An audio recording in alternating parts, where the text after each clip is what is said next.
Esta es una película de Louis Hay, entrevista a Greg Braden. Toma 1. Tengo formación científica. Estudié física, ciencias de la Tierra, geología. En los 60 y los 70, cuando estudiaba, no tenía cabida las cosas de las que hablamos aquí, de la posibilidad de que estamos hablando ahora, de la idea del mundo interior, nuestros pensamientos, emociones y creencias que afectan a nuestro entorno.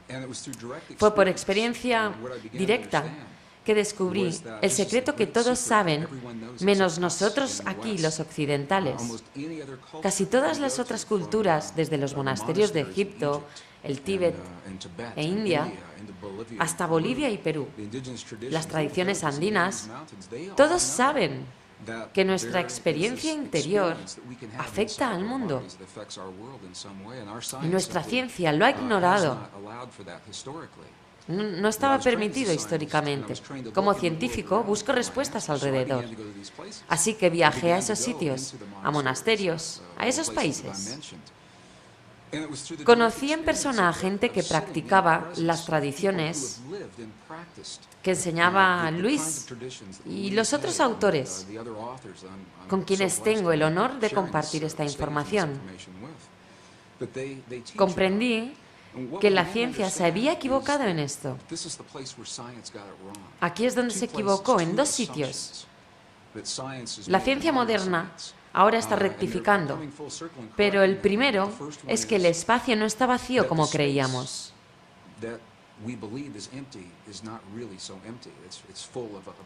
sino que este vacío está lleno de una esencia viva que empezamos a entender ahora. Y número 2, está demostrado que nuestras experiencias internas influyen en el mundo a través del espacio, de ese espacio. Entonces fue en esos monasterios, hablando con indígenas, corazón con corazón, Dios con Dios, les decía, al obrar ese milagro, esa curación, cuando se da ese milagro, ¿qué haces interiormente? Si no entendía su respuesta, volví a preguntar y preguntar, y los traductores me facilitaban la respuesta, hasta que entendí que producían un efecto dentro de su cuerpo, que la ciencia no dijo que existía. Seguí esa senda. Quiero rectificar que nuestra ciencia es buena y útil, pero incompleta. Esa senda me llevó hasta las piezas que faltaban, que hoy empezamos a entender, y combinan la mejor ciencia actual con la sabiduría de 5.000 años atrás, en un mayor conocimiento que nos lleva a la pregunta. Una respuesta larga para pregunta corta. Apenas empezamos a entender que podemos hacer algo que influye no solo en el cuerpo físico,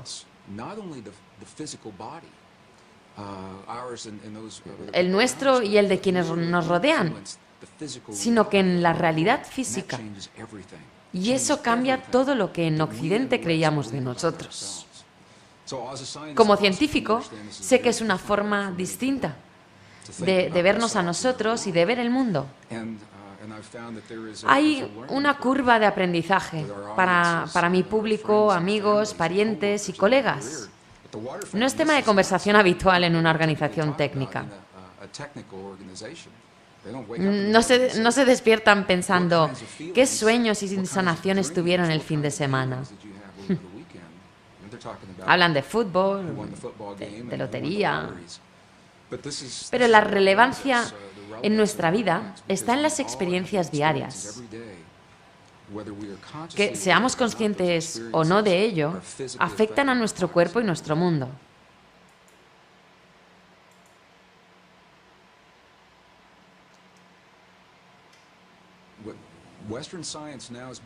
La ciencia occidental empieza a entender, a finales del siglo XX y principios del siglo XXI, que el espacio no está vacío,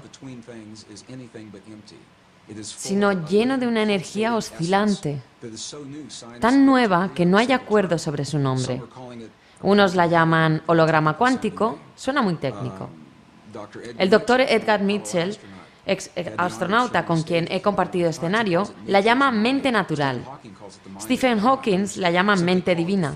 Otros, el campo. En 1944, el padre de la física cuántica, Max Planck, lo identificó como la matriz. Dijo que bajo todo lo visible, incluido nuestro cuerpo, existe una mente consciente e inteligente. Lo dijo en 1944.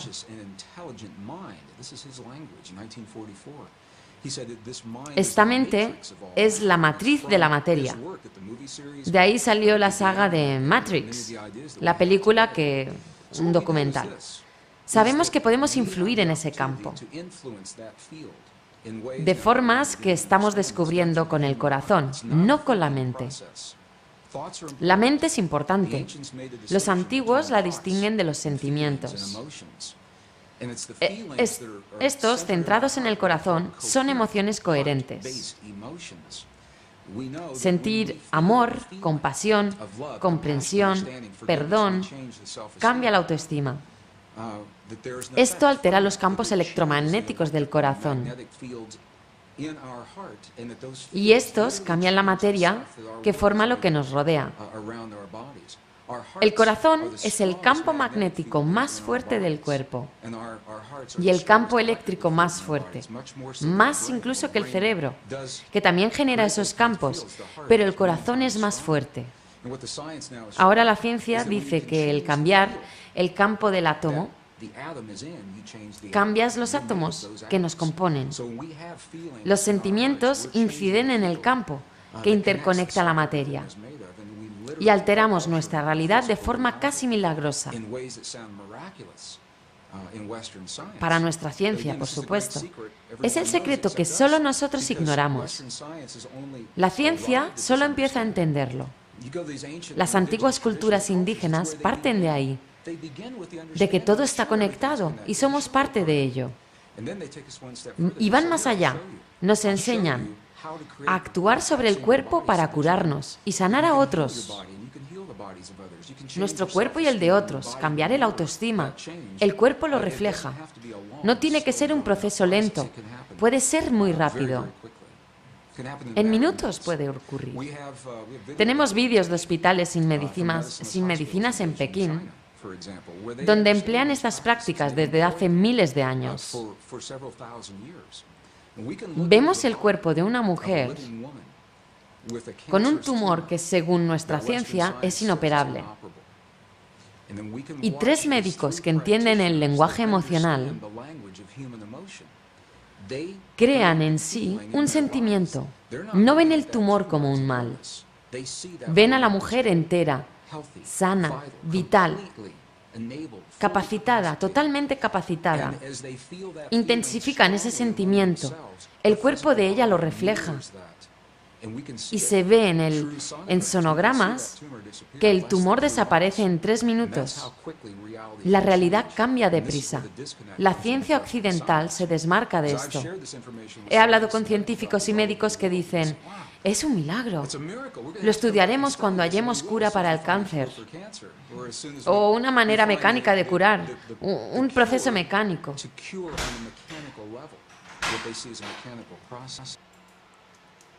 Ahora sabemos que el cuerpo es un reflejo de algo no físico. La ciencia solo empieza a verlo. Los 3 médicos de Pekín no juzgaban el tumor como bueno o malo. Era solo una posibilidad cuántica entre muchas. Claro, es una de ellas. Dijeron, elegiremos otra. Es una visión sutil y muy distinta. Admiten lo que hay e invitan otra posibilidad. Una nueva, en vez de atacar lo que hay y manipularlo o extirparlo. En el caso del tumor, someter la realidad por la fuerza. Ellos aceptan el momento y lo cambian en el plano cuántico. Sienten como si se hubiera dado otra posibilidad. con lo que permiten que esta posibilidad sustituya la actual, sin juzgarla. Yo era ingeniero aeroespacial en Denver, al final de la Guerra Fría, en los 80, con la famosa nube marrón sobre Denver.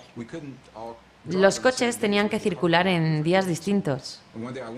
Y cuando fui a casa de un colega para que me llevara al trabajo, llegué temprano. Nunca había estado allí. Fui al lavabo. Tenía notas con afirmaciones pegadas por todo el baño. Decían, mi compañero perfecto está ante mí ahora. Tenía el salpicadero y el retrovisor lleno de notas que decían eso. En su despacho, por supuesto, también lo mismo, en las paredes. Le pregunté si le funcionaba eso. Dijo, no, nunca. ¿Quién querría estar conmigo? ¿Un simple ingeniero? Tenía poca autoestima. Pensé en su uso de las afirmaciones y en otros a quienes les funcionaba. La diferencia es que para él era un proceso mental, que no iba más allá de su autoimagen y su autoestima. El pensamiento es importante. Como dicen los textos sánscritos, dicen que es la imagen de la posibilidad cuántica. En otras palabras, en el reino de las posibilidades, todo existe ya. La relación perfecta, la peor posible, la luz, la oscuridad, la sanación y el sufrimiento ya están allí. Los antiguos nos invitan a acceder a esas posibilidades con la mente. Ese es su poder, el de la mente, aislar una de esas posibilidades, aprenderla e identificarla. Pero para insuflarle vida se requiere sentimiento. Es el poder de la emoción humana. El amor o el temor hacia esa posibilidad sirven para incorporar esa posibilidad cuántica a nuestra vida diaria. No hace falta saberlo, solo sentirlo. Pero es la ciencia tras de todo ello. Pero eso importa. Por eso importa la autoestima cuando sentimos, como mi amigo, que nadie quiere estar con nosotros, como él decía. Su afirmación era algo vacío. Vacío en una idea sin energía para atraerla al mundo. Conozco ejemplos contrarios de gente que hizo una lista de atributos, de declaraciones, de un compañero ideal, funciona con la sanación, con la paz, pero para el ejemplo hablo de relaciones. Hacen esa lista e imaginan que ya mantienen esa relación, que ya existe, ya ocurre. ¿En qué ha cambiado su vida ahora que tienen una pareja ideal? ¿Cómo son sus veladas? ¿Cómo pasan el rato? ¿Qué sienten al compartir su vida? Viven esos sentimientos todo el día, día tras día. No es cosa de un minuto por la mañana. Nos convertimos en ello, simulamos esas experiencias. Las atraemos y se cumplen rápidamente para algunos. Hay gente que sin acabar la lista sale a almorzar o a tomar un café y se lo sirve la persona de su lista. Se enamoran y se casan. Conozco casos así. Es una cuestión entonces de claridad, de especificidad, de ser personal, de tener claro que son deseos personales. Científicamente, parece ser que este campo, la matriz divina, es un espejo, un puente entre los mundos interior y exterior, y solo nos devuelve lo que le damos. Y lo interesante es que albergamos sentimientos respecto a lo que no queremos, a lo que tenemos. Nos levantamos, vemos las noticias y nos pasamos el día esperando que no nos pase a nosotros.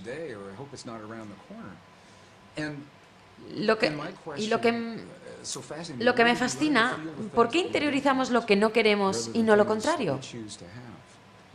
¿Cómo cambiaría la vida si obviáramos el ruido y eligiéramos siempre lo que queremos en nuestras relaciones, en la economía, empleo, familia, ¿cómo sería la vida? Hay indicios científicos de cómo sería exactamente la vida, pues rápidamente viviríamos lo que hemos creado. La unión del pensamiento y la emoción. Como científico, pues me formé en la ciencia pura y dura. Vi que esa formación no admite que la experiencia interior influya en el mundo exterior. Y crecí en una comunidad conservadora del Medio Oeste, en Kansas City, Missouri. Perdón. Allí los sentimientos se meten en el mismo saco que los pensamientos, el mismo. No se habla mucho de ello, y menos entre hombres. Así que así me crié. En otras culturas, vuelvo a hablar de esa sabiduría que existe en Occidente, que existía en Occidente hasta el siglo IV. Hace 1700 años la suprimieron de nuestra tradición espiritual, recortando la Biblia. No se suprimió en otras culturas. Por eso vale la pena estudiarlas. Distinguen tres experiencias corporales relacionadas: el pensamiento, el sentimiento y la emoción. Y aquí está la diferencia. El pensamiento está en los tres centros de energía superiores. En la tradición sánscrita hay 7 centros de energía o chakras. Los 3 superiores tienen que ver con los procesos lógicos. Podemos pensar en la relación perfecta o la paz mundial, pero solo la atraeremos a nuestra vida si insuflamos emoción a esa idea. Y la emoción procede de los 3 centros creativos inferiores. La fuerza de la emoción dota de vida a nuestro pensamiento. Y ambas energías se juntan en el centro que falta, conectan con el corazón, que los científicos llaman oscilador de cristal líquido del pecho, y nosotros corazón. Genera ondas electromagnéticas que influyen en lo que nos rodea, según nuestros pensamientos y la emoción que les infundamos. El sentimiento, según la tradición sánscrita, es la unión del pensamiento y la emoción. Lo interesante es que, según esa tradición, solo hay 2 emociones primarias: el amor y lo contrario del amor. Al profundizar, ves que son 2 aspectos de lo mismo. Al pensar, insuflamos el amor o el temor hacia ese pensamiento para crear el sentimiento, que se traduce en tristeza, en dicha, en piedad, en ira. No son emociones, sino sentimientos. Algunos dirán, son matices, ¿qué más da? Son diferencias sutiles en la visión antigua de esta técnica interior. Podemos imbuir una misma afirmación de emociones distintas y obtener sentimientos diferentes. Este es el gran secreto que se borró de la tradición judeocristiana. Cuando en el siglo IV se suprimieron unos 20 libros y se condensaron y modificaron en 26. Esto consta en los rollos del Mar Muerto, los textos coptos y gnósticos. Ahora entonces sabemos qué dicen. Lo interesante es que sin ellos tendemos a necesitar la validez de la palabra escrita.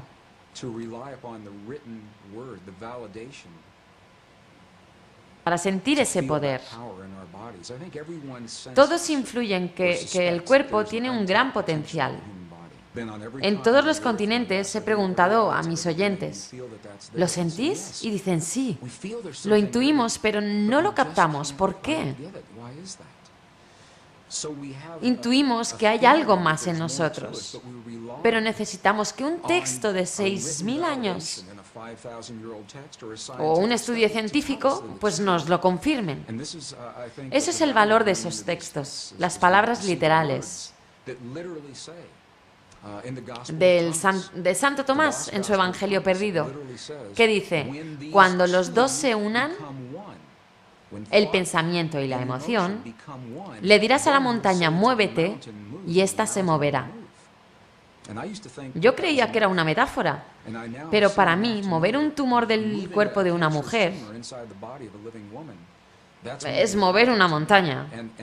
Se logra uniendo pensamiento y emoción.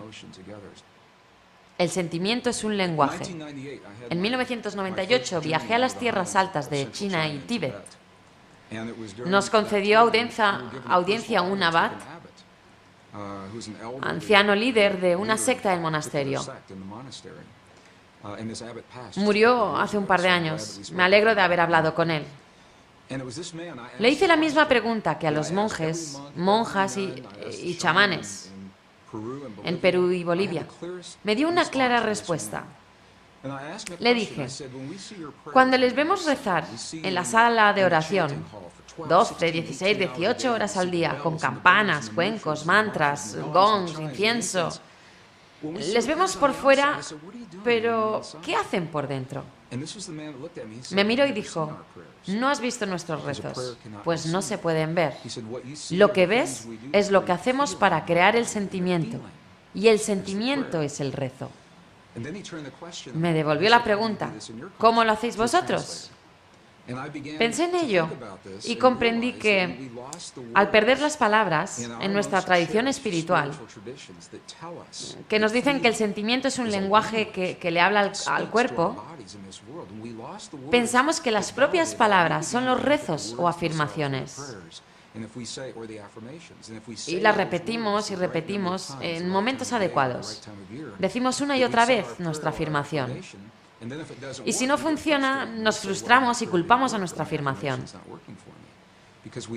Hemos perdido el lazo entre sentimiento y emoción, la fuerza que mantiene unido el universo. Cuando estaba en el monasterio tibetano y murió el abad, lo sustituyó uno nuevo, más joven, pero de 80 y tantos años. Le hice una pregunta. Esto era en 2006. Dije: ¿cuál es la fuerza, según su tradición, que conecta el universo, que lo mantiene unido? A través del intérprete respondió con una palabra y creí oír mal, así que pedí que la repitiera. Volvió a decir esa palabra: compasión. Dije: un momento, ¿la compasión es una fuerza que lo une todo? ¿O es una experiencia propia? Dijo: sí. Fue una revelación para mí. Implica que podemos sentir la materia que lo une todo. No somos distintos de las partículas o las estrellas, o el tumor que vemos, el sufrimiento de los nuestros o la paz mundial. Todo es parte de lo mismo. El tamaño de un guisante. Es más que un ejercicio intelectual. ¿Cómo saber que somos parte del todo? Hay un modo. En 1997, un experimento en Ginebra salió en los titulares. 3.600 enviados de publicaciones científicas estaban allí. No salió en portada de los conocidos. El experimento demostró, en definitiva, que si coges la materia que compone el mundo, una partícula, una sola partícula, y la divides, envías los trozos a distintos sitios, como en el experimento, que envió una partícula 10 kilómetros hacia allí y otros 10 kilómetros hacia allá, de modo que estaban, unos 14 kilómetros separados. Y aún estaban conectadas energéticamente. Cuando se actuaba sobre una de ellas, la otra estaba sufriendo el mismo efecto, a 14 kilómetros, millas de distancia. Incluso a veces actuaba antes que la primera. Es alucinante. ¿Cómo es posible? Esto nos dice que una vez que la materia se une, incluso aunque estén separadas, siguen unidas por esa energía. Es importante, pues si retrocedemos en el tiempo, todas las partículas del universo que se expandieron en el Big Bang, estaban concentradas en un punto del tamaño de un guisante, según los modelos informáticos. Entonces, si pudieras eliminar todo el espacio en todas las partículas y comprimieras todas ellas, darían lugar a ese tamaño de un guisante. Tú, yo, los oyentes, formamos parte de esa misma partícula que compone el universo. Aunque esas partículas se separen, como muestran los estudios, energéticamente seguimos unidos. Vuelta al punto de partida. Cuando olvidamos que somos parte de lo que vemos, seguimos una senda tecnológica, sin la sabiduría de incluirnos en la ecuación.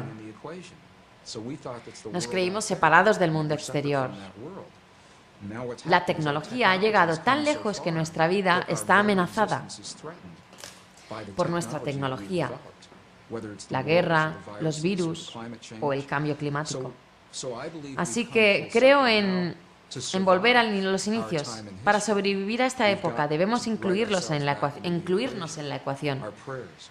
En las oraciones, afirmaciones, creencias, el lenguaje. Al comunicarnos desde el corazón, tenemos un gran impacto inmediato en nuestro cuerpo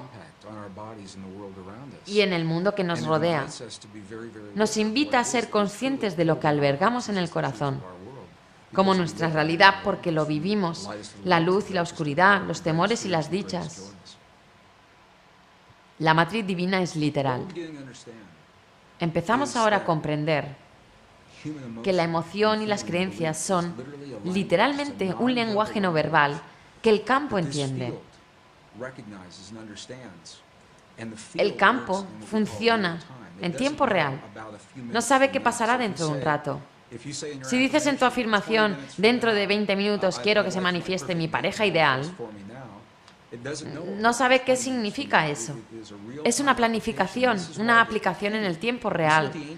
Los antiguos y los monjes nos animan a vivir el hoy. Dicen que debemos ser muy concretos respecto a lo que queremos, porque es útil entender que en el mundo de la posibilidad cuántica, imaginaros el cóctel nebuloso de tantas posibilidades. Lo que hacemos es aislar una de ellas. Si no somos concretos sobre esa posibilidad, ¿cómo puede ser concreto el campo sobre lo que nos da? Somos más que nuestros errores. Podemos llegar a trascender los límites, las leyes físicas y biológicas del pasado. Nuestro poder va más allá. Somos más que los errores, el sufrimiento, los límites que creíamos tener. Es lo que hace decir, vaya, esto me inspira.